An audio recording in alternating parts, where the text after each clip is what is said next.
After Mamdani's win in New York City, you may have noticed something interesting has started to happen. The left-wing media is now trying to paint him as some type of moderate individual and not the radical socialist that we all know that he is. And this, of course, is what we see being discussed over here on Newsnight with Ben Shapiro taking Bakari Sellers to task. But before we begin, don't forget to like, share, comment, subscribe on this video so we can break through the algorithms.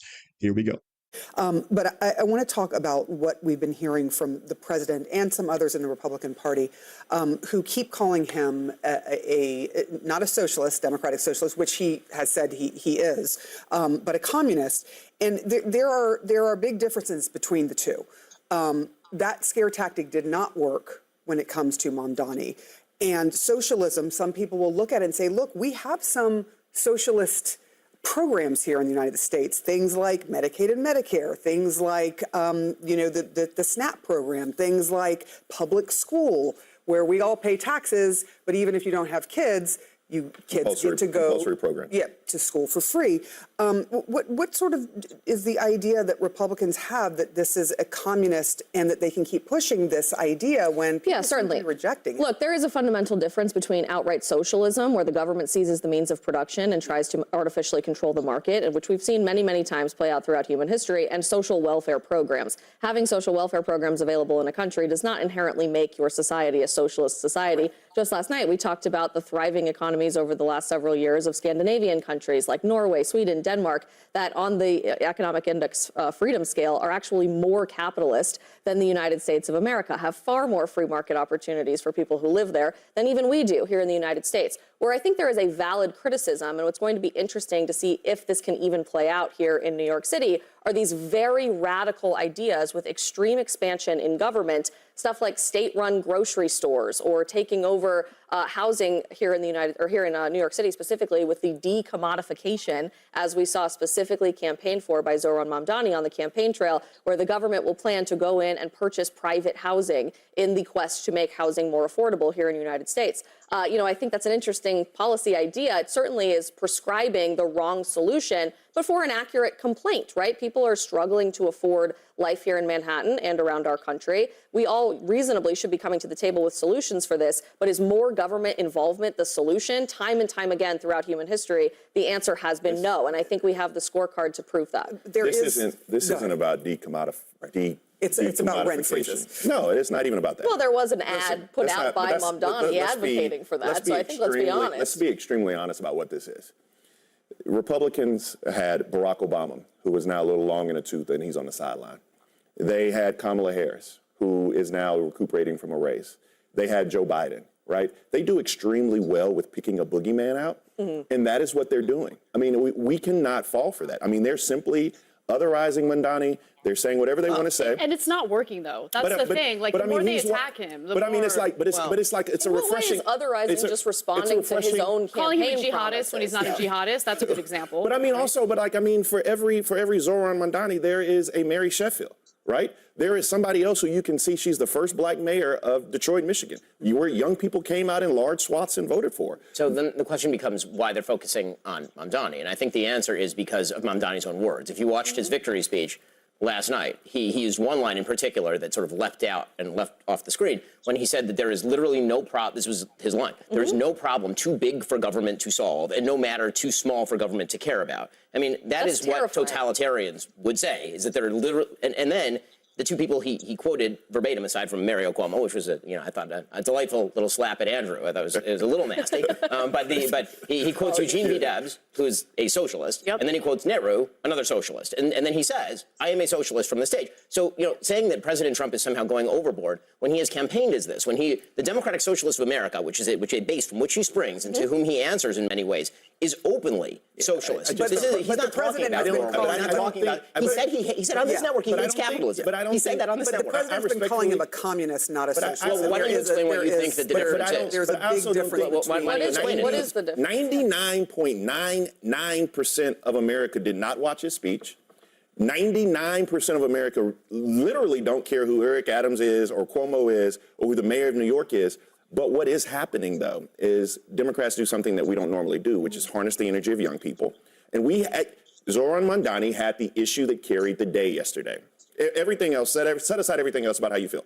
He talked about affordability in a way that communicated to voters and resonated. But Zohran Mamdani is a part of the future of the Democratic Party. He's not the face of the Democratic Party, or he is not the Democratic Party. Well, something to also keep in mind is, yeah, calling him a socialist didn't hurt him in this election, because if you look at Democratic voters, many of whom live here in New York City, they are super skeptical of capitalism. Sure. Because of the crony capitalism they've been dealing with. They don't see a future for themselves in this country in terms of being able to afford a house, be able to get married and have children. So young Democrats who were very much galvanized by Mamdani's message were not put off by his message of socialism. They liked it. And that's something important to keep in mind. But Republicans are not campaigning in New York against socialism. They are campaigning nationally against socialism. And what they're saying is that the Democrats, don't fall for the bait, is I guess what I'm saying to you guys. I shouldn't give you, I hope you fall for the bait, but don't fall for the bait of making Mamdani the face of your party, because the reality is that Abigail Spanberger won by a larger margin in Virginia than Zohran Mamdani won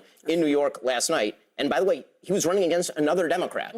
Okay, that's how much he was disliked, right? I mean, he's running Andrew Cuomo, who's a deeply unpopular person in New York. He sure is. Won 800,000 votes in that race last night because there were so many Democrats who didn't like Zohran Mamdani. Right. So this idea that Zohran Mamdani is like overwhelmingly popular across the if you include a country that includes half of Republicans, not a city like New York, where perhaps 7 people are Republicans and like 3 of them voted for Curtis Sliwa in the end. I'm sorry, it's not a representative sample. It's like saying that AOC is representative of the broad spectrum of American politics, and she isn't. So right at the beginning of this entire conversation, you have the Abby Phillips stand-in saying, you know what, Zohran Mamdani, he's not really a socialist. He's a democratic socialist, all right? And the attacks against him being a communist, that's all fake, okay? Even though Zohran Mamdani in 2021 is on record as saying that he wants to seize the means of production.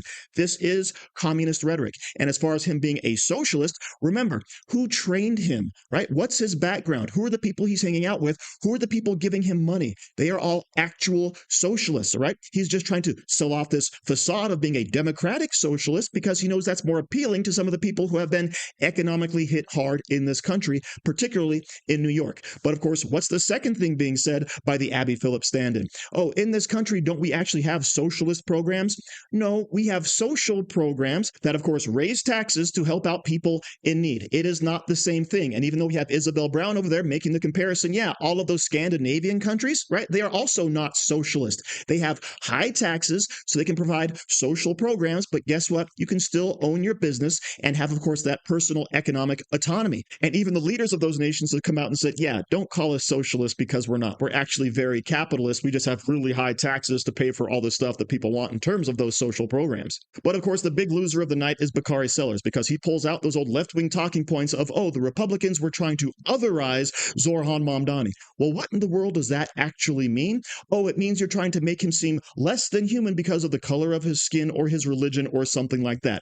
No, we were attacking his policies. We were attacking his actual words, his stances, his programs. That's what we were going after him for. But unfortunately, it didn't work because, as Anna Kasparian points out, in New York City, which of course is overwhelmingly Democrat, a lot of the people have embraced socialism as a viable economic replacement for capitalism, which we all know is a bunch of garbage because no matter where you look around the world, socialism always fails. But nevertheless, people in these democratic strongholds are going to believe it because economically their lives are so hard. And of course, that's something the Republicans really have to watch out for because right now, what's the main message? Now that the border is closed and we all feel a heck of a lot safer in this nation, the main thing is the economy. We have to focus on bringing prices down and of course, the good things that Donald Trump has done to improve our lives. And of course, going forward, this has to be the main message. But of course, Ben Shapiro makes some really excellent points. What did Zohran Mamdani actually say in his speech, right? Government is the answer to all the problems, no matter how big,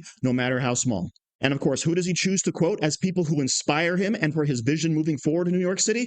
Oh, actual socialists. All right. So this is who has been elected in New York City. And guess what? He is now the face of the Democrat Party moving forward nationally, which is the other point that Ben Shapiro makes. All right. Because Republicans, who do we want to run against? We want to run against AOC. We want to run against Bernie Sanders. We want to run against Zohran Mamdani because we know that the socialist message will not fly across America because the people who actually get out there and work hard every day for their paycheck are not the same people living in the East and the West Coast. So thank you very much for watching. Don't forget to like, share, comment, subscribe, and say hi to your mom for me.